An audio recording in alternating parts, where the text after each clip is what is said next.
The Chamber has passed through 4 significant phases of Malaysian history.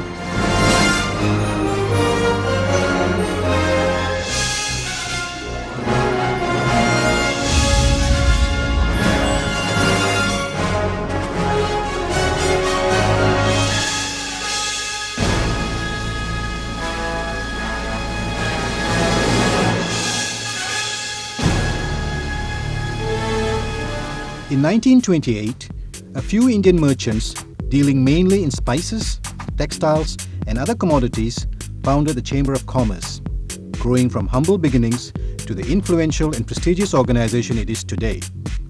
The first president was the late Mr. R.E. Muhammad Qasim, who together with other early pioneers like the late Haji Pir Muhammad, Mr. V.O.K. Ganapathy Pillai and Mr. Ismail Ghani Rauter, led the Chamber in its modest activities until the outbreak of Pacific hostilities in 1942, when the Japanese armed forces occupied the country.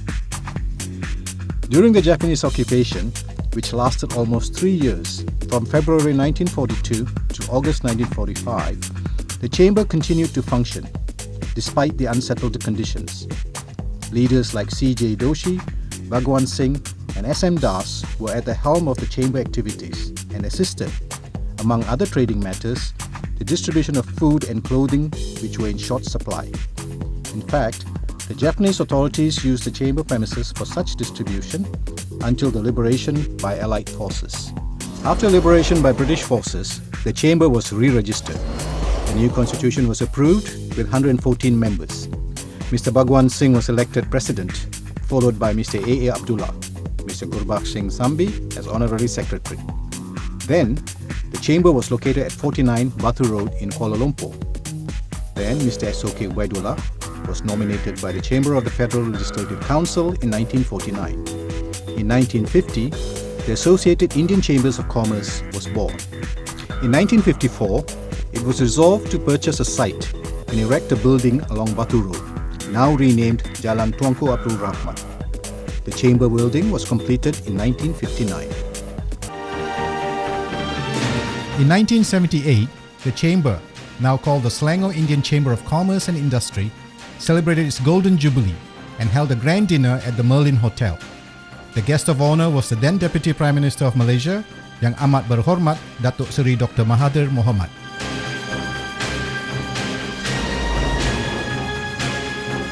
In 1985, the Federal Territory of Kuala Lumpur was added on, thus forming the Kuala Lumpur and Selangor Indian Chamber of Commerce and Industry.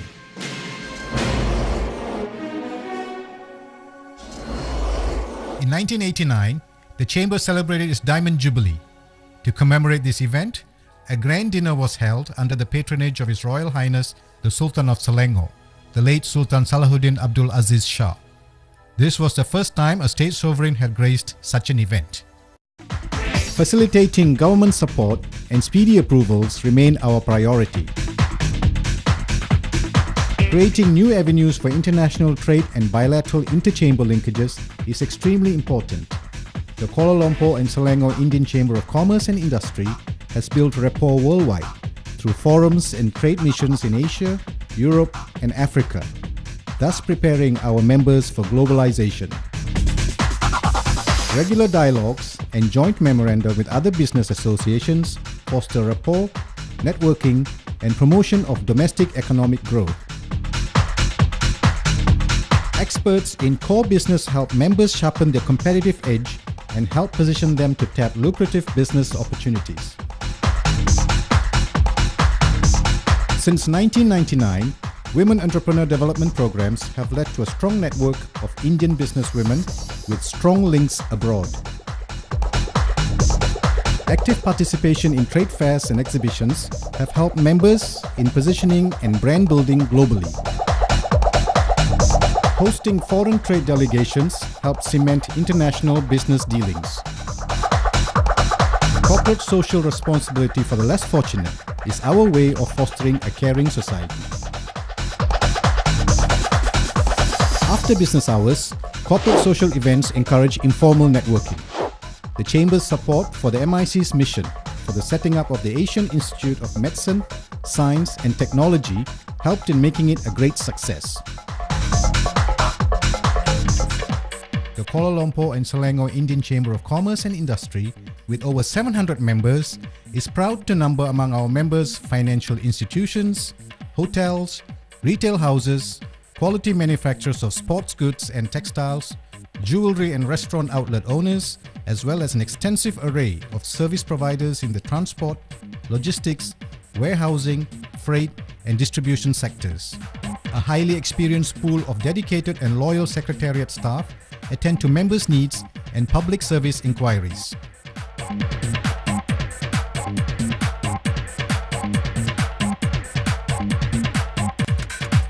The Chamber Secretariat also has its own business centre, which is occupied by up-and-coming entrepreneurs.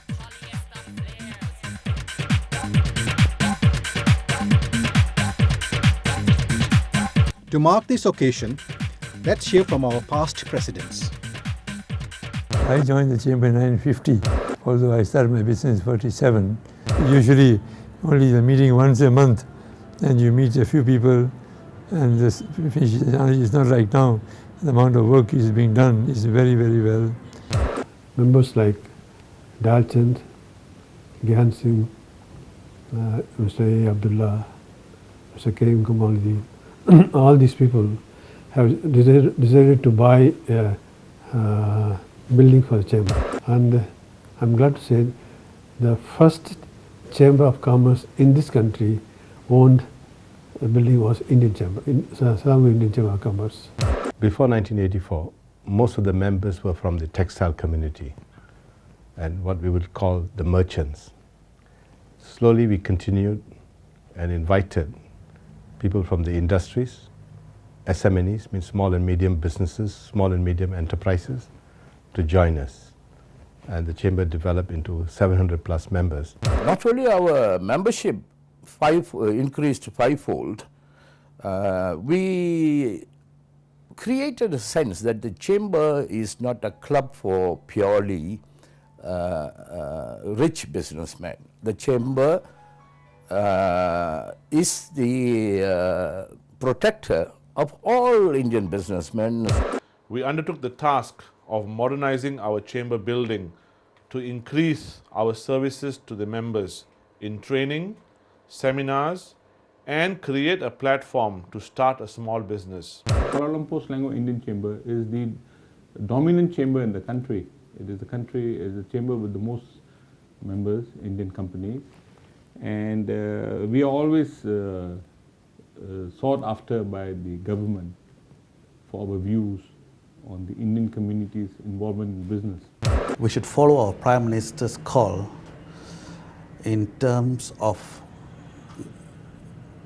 making us a united nation, the One Malaysia concept. In business, there are no boundaries.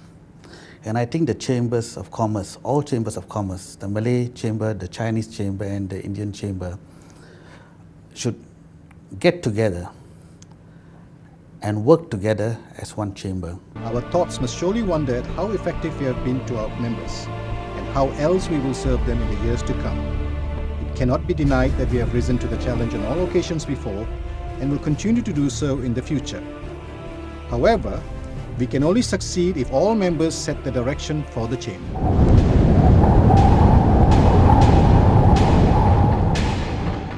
The key to success.